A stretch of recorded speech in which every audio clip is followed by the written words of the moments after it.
Hello my peoples, today we're going to be showing you how to make almond milk, the real deal, no store-bought. Coming to you live and direct from the Higher Place Living Foods Dairyless Dairy. Alright, let's get started. First thing, I got a gallon of water. Now if you don't have an industrial blender like this, you can cut the recipe down to whatever works for you. This is a gallon. You could do a half or a quarter, but a gallon to 4 cups of nuts. And then I always add a few extras, just in case.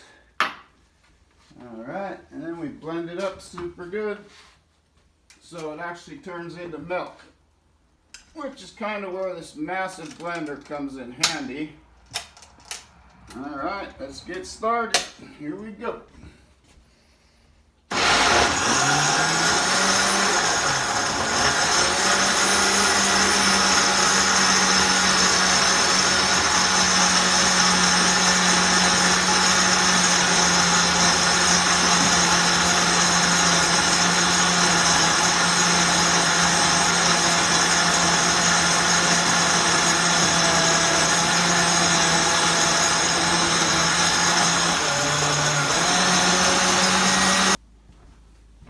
Then once that's thoroughly blended, we're going to pour it into the dairyless udder here.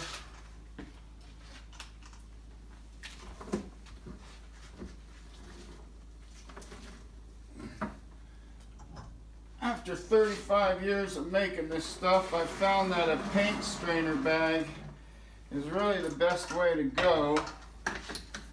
Put in your bucket. Just start milking that thing. Get all that good almond milk in there. I've tried all different methods of straining, and this is really the best. I used to use an apple press when I used to make 20 gallons at a time, but this is real nice for just at home doing a little batch. And like I said, you can make your batch accordingly. I'm using 1 gallon to 4 cups of almonds. So just cut that however you need it. And get all that goodness out of there. Milk that udder. Yeah, oh yeah, there we go. Okay, then I use my jeweled dates for a little sweetener. I put about a dozen in here.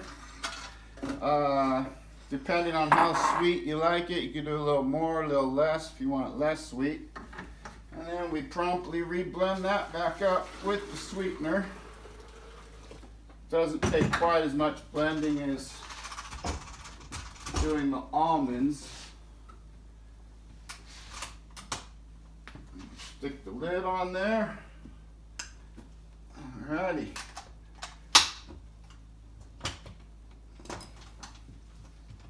She's ready to roll, baby. Here we go.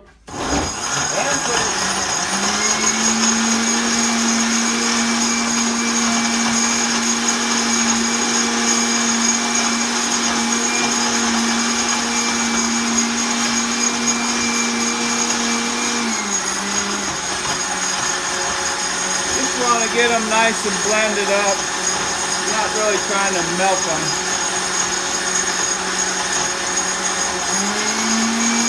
So you can get some good sweetness in there.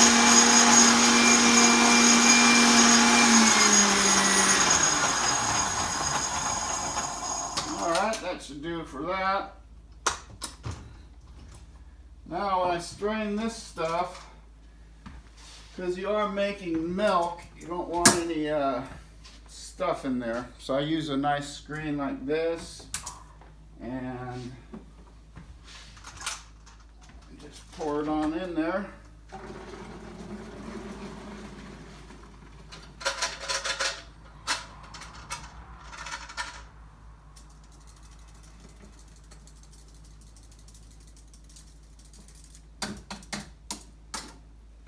That's the sweetener.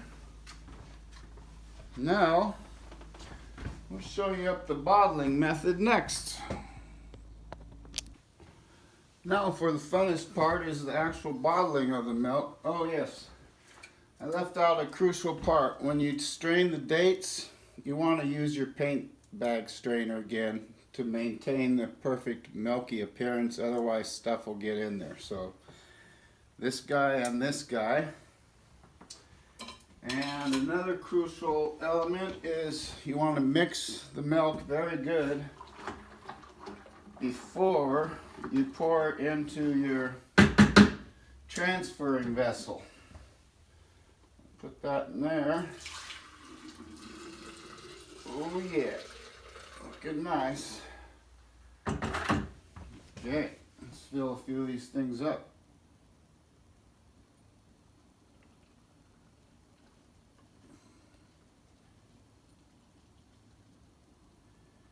Now ideally you would use glass vessels, but these are left over from the 90s, and I hate to waste any plastic, so we're going to continue using these guys. You got your safety caps, make sure it hasn't been tampered with. Alright, there's your final product. Let's give her a go here. Oh, does that look milky or what? Way more calcium and protein than actual cow's milk, and obviously way better for you. Oh Lord. Well, thank you for watching, and hope you can make yourself some of this.